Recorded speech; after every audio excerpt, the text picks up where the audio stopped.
Akkam jirtu daawwattoota keenya xiinxalaan siyaasaa Jawaar Mohaammed yeroo dheeraaf mootummaan kan wal qeeqaa ture yeroo ammaa kana lolli obbolaa lamaan gidduutti deemu nuga dhaabbatuu qaba jechuun barreeffama fuula dheeraa barreessee jira. Namoonni hedduun miidiyaaleen adda addaa wal harkaa fuudhaa jiru. Jawaar mootummatti galuu deema. Jawaar harka kennatee jira. Mootummaan walii gale marii nagaatu gaggeeffamuu deema. Namoonni baay'ee yaada adda addaa keessa jiru jechuudha.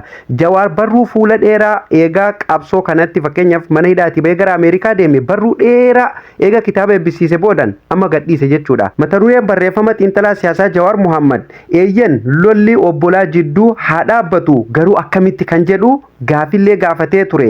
Akkasumallee haa dhaabbatu waan jedhullee dubbatee ture. Kana keessatti waa baay'ee dubbate jechuudha. Mee gurraan isin gaa daawwattootaaf kabajamtoota Oromaan baga irra deebiin gara chaanala Oromaan dhuftan namoonni haaraa taatan sabiskiraayib godha. Akkasumallee viidiyoon namoota hedduu bira akka dhaqqabuuf laayik sheer gochuu hin dagatina. Daawwattoota keenya xiinxalaan siyaasaa Jawaar Mohaammed yoomillee qabsoo sabarraa nama of duuba deebi'u miti tana shakkii hin godhina. Lammaffaa irratti Jawaar harka kennatee galuu deema namoota jedhuuf deebiillee nan deebisa. Yaadni Jawaar Mohaammed ijoon inni barreesse fi maal irratti akka inni hirkatee barreesse maal irratti akka inni xiyyeeffate gaggabaabseetiin isinitti hima. Barruun isaa dheeraadha. Daqiiqaa dheeraa namatti fudhata. Angaruu gaggabaabsee ijoo isinitti hima. Akkas jedhe Jawaar Mohaammed jalqaba irratti eeyyee lolli obbolaa jidduu haa dhaabbatu garuu akkamitti jedhee gaafii gaafate. Torbaan darbe keessa duula lolli obbolaa jidduutti haa dhaabbatu jedhu tokkotu marsaalee hawaasaa kana irratti gaggeeffamaa ture. Namoonni duula san keessatti hirmaatan atis kaleessa lolli akka dhaabbatu waywaataa turteeti. Amma maaf duula kana keessatti hin tumsine yookaan hin hirmaanne jechuun gaafii naaf kaasan. Namoonni gariin ammoo duulli sun tooftaa biltsiginnaan qabsoo ittiin laamshessuuf gadi baate jechuun naaf barreessanii turan. Akeekni dhugaa duula san waan fedhee ta'uu abbaan fedhees duuba yoo jiraate wal waraansi waloo yookaan obbolaa lamaan gidduutti ummata keenya waggoota torban darbaniif goolaa jiru akka dhaabbatu hawwuun waanuma eebbifame yookaan waan gaarii jechuun Jawaar Mohaammed barreesse jechuudha. Kuni amma qabxii tokko nootii tokko jechuudha.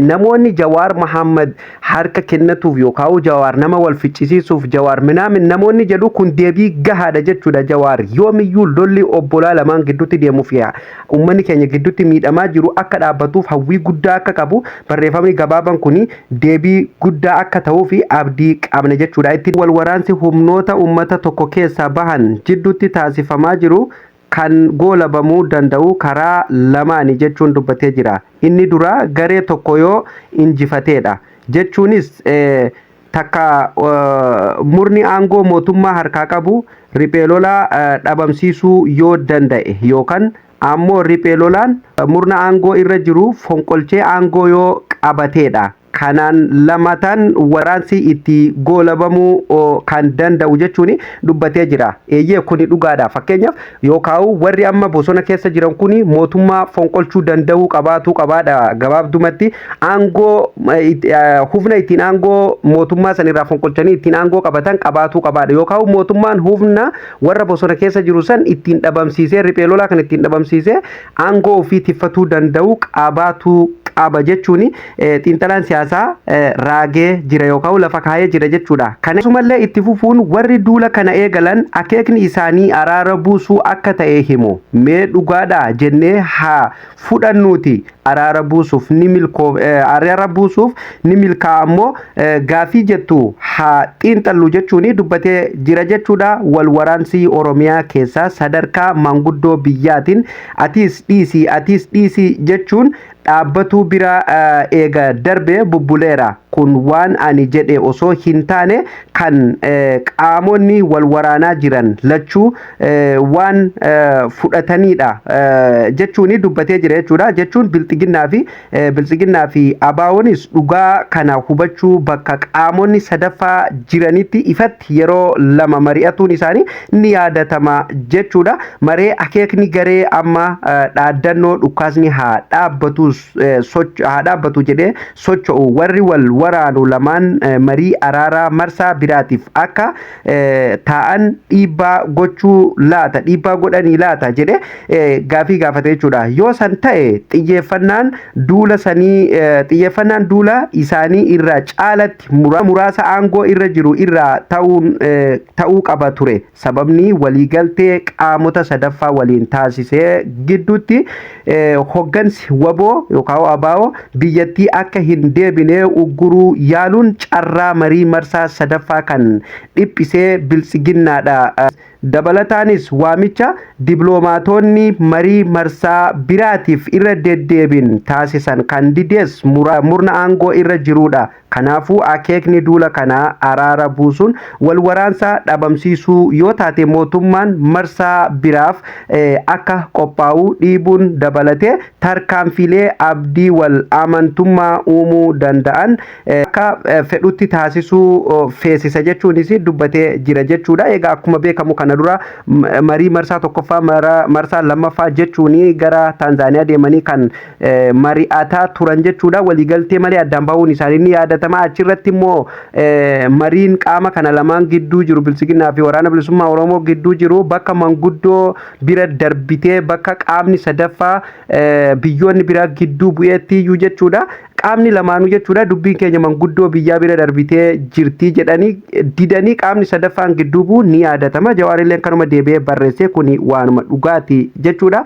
Yoo akeekni duula kanaa injifannoo murna aangoo irra jiru mirkaneessuun wal waraansa kanatti goolabbii taasisuu ta'e ammoo karaan kan biraati. Namoonni duula kana qindeessuun adda dureen maqaa dhayaman warra dursanii gara murna aangoo irra jiru goran waan ta'eef akeekni duula kanaa mootummaan jabaatee riphee loltoota dhabamsiisuun nagaa buusuuf tumsuuf kan kaayeffateedha.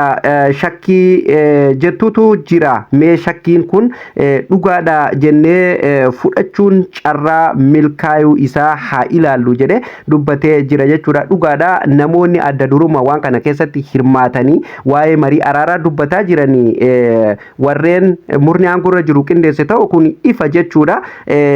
Kaayyoon isaatiis warreen riphee loltoota yookaan waraana bilisummaa Oromoo jedhamee beekamu kan mootummaa yeroo ammaa shanee jedhuun dhabamsiisuuf warra murtaa'e ta'uun ni beekama jechuudha. Hayyichi Diimalleen haala kanaan lafa kaa'ee jira jechuudha. Murni aangoo irra jiru tokko riphee lolaa dhabamsiisuuf waan lama gurguddoo gonfachuu isaa barbaachisaadha. Kan dura dirree lolaatti olaantummaa guddaa horachuu danda'uudha. Kan lammataa sababoota hawaasaa, diinagdee fi siyaasaa riphee lolaan uummata keessatti akka hidda gadi dheereffatu dandeessisan furuu danda'uudha jechuudha. Haala qabatamaa amma jiru humni waraanaa murni aangoo irra jiru of jala qabu dirree waraanaa Oromiyaa keessatti ta'ee kan Amaaraatti olaantummaa gonfachuu hin dandeenye. Inumaatu humni isaa yeroo gara yerootti laaffataa deemaa akka jiru Oromiyaatti yoo xiqqaate yeroo 25 caalaa Amaaraatti yeroo 7 duula xumuraa labsuun milkaa'uu hin dandeenye.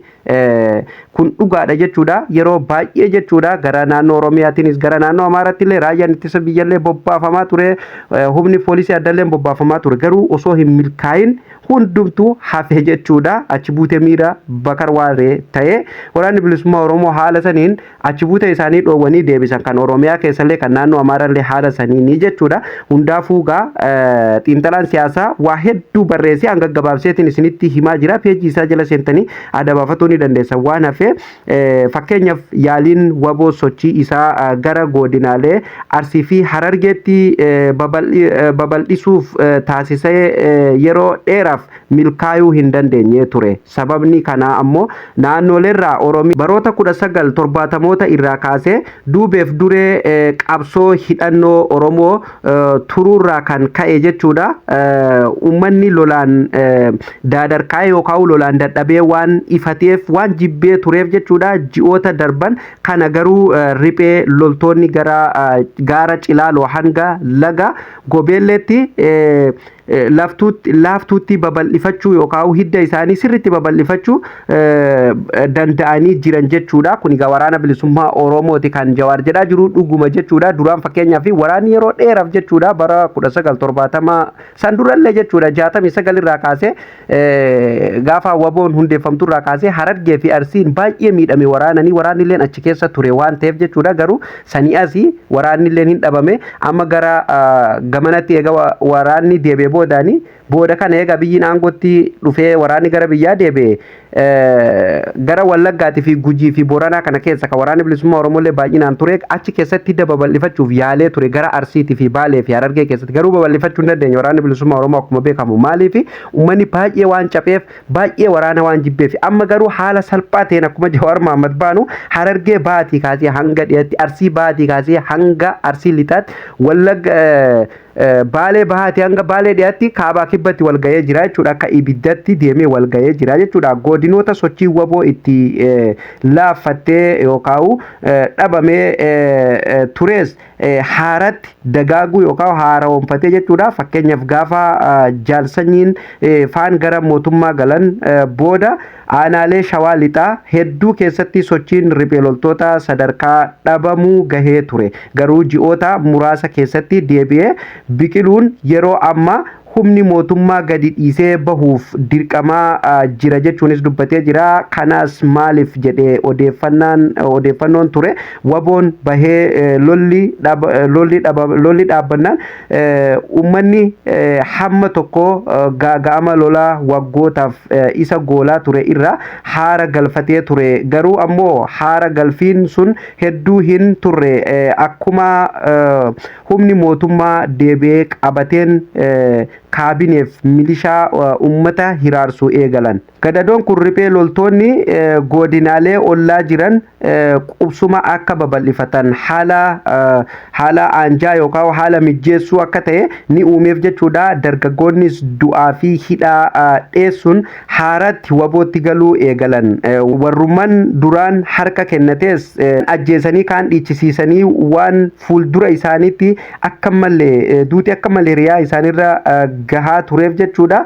Dheessanii bosonatti deebi'anii haala kanaan akka jaalsanyiin faan irraa galan yeroo waggaa tokko hin guutinitti waboon bosonatti hafee deebisee dhuunfachuu danda'ee jira jechuun Jawaar Mohaammed dubbatee jira jechuudha dhugaadha akkuma beekamu shawaa keessatti yeroodhaaf xiqqishoo ifni ifee jira uummanni keenya xiqqoo haara fudhatee jira bakkuma jenneetti jechuudha. Waraanni bakka dur hin qabatin mara eega jaalsanyii waraanaa gara 1,000tti dhiyaatu nama 800 akkas qabatee galee boodani inumaa waboon bakka dur hin qabatin guutuu qabatee wal ga'ee hanga dur caalaa biyya hunda fudhate jechuudha. Sanirraa kan ka'e egaa waraanumti jaalsanyii tokko beekamu eega biyya galee hedduun dhiitamaa hedduun hidhamaa hedduun hiraarfamaa ture kun immoo ijoolleen warri haqlii qabu dheessee waraana bilisummaa Oromootti ofirraa deebi'ee kun immoo achumatti akka dhiitamaa turele ni beekama jechuudha. Egaa kanumaan wal qabatee egaa Jawaar Mohaammed gabaabduutti wanni inni jedhuu barbaade yeroo kamiyyuu ani marii nagaatiif harka kiyya bal'aa bakka hawaasni kiyya hin quuqaminitti bakka mirgi Oromoof Oromiyaa hin tuqaminitti jechuun barruu isaa kana keessatti akeekee jira jechuudha. Dhuma irratti Jawaar akkas jedhee lafa kaa'e jechuudha. Walumaa galatti yaadni dhukaasaa obbolaa jidduu dhaabuu jedhu gaarii ta'us tooftan hordofamaa jiru bu'aa buusuu danda'uu isaa abdachiisaa miti. Akeekni duula kana araara buusuun lola dhaabuu yoo taate murna aangoo irra jirurratti dhiibbaa godhuu feesisa ture. Sochii warri duula kana taasisan godhaa jiranirraa yoon ilaalu sana argaa hin jiru. Murna aangorra jiru cimsanii dirree lolaatti riphee loltoota dhabamsiisuun nagaa buusuu yoo taate ammoo sadarkaa sirnichi amma irra gahee waan danda'amu miti jechuun dubbatee jira jechuudha Jawaari. Walumaa galatti gaa akkuma inni asitti lafa kaa'etti akkuma reefu anillee mata duree irraa isinii tuqe warri waan kana adda durummaan marii jedhee fiigaa jiru mootummaa naannoo Oromiyaa irraa kaasee kaabinee mootummaatii fi aangaa'ota gurguddaa warreen mootummaa waliin jiran jechuudha. Kadiiroo mootummaa gurguddoota dabalatee jechuudha. Garuu haala isaan itti deeman kanarraa wanni kun abdachiisaa miti jechuudha. Xiinxalaan siyaasaa lafa kaayee jira jechuudha. Dhuma irratti kanaafuu sirna harkuma ofiitiin umrii ofii gabaabsee sadarkaa kana irra gahee kana wal'aannee humneessuun yookaan injifannee nagaa buufna jechuun yeroof leecalloo qisaasuudha karaan irra wayyaa sirna haaraa ijaaruun sababoota wal waraansatti nu geessan hedduu furuun nagaa waaraa buusuuf carraa guddaadha jechuun dubbatee jira jechuudha. Dhuma irratti Jawaari ani kanan jedha yoo xiinxalli kiyya dogoggora ta'e tooftan isaan filatan milkaa'e biyyaaf uummanni keenya nagaa argatee gammachuu kiyya honga hin qabu waan ta'u waliinuu agarra jechuun xumuree jira barreeffama isaati. Ani gaggabaabseeti kan inni isiniif dhiyeesse jechuudha. Inni waan hedduudha kan barreesse barruu dheeraa dubbise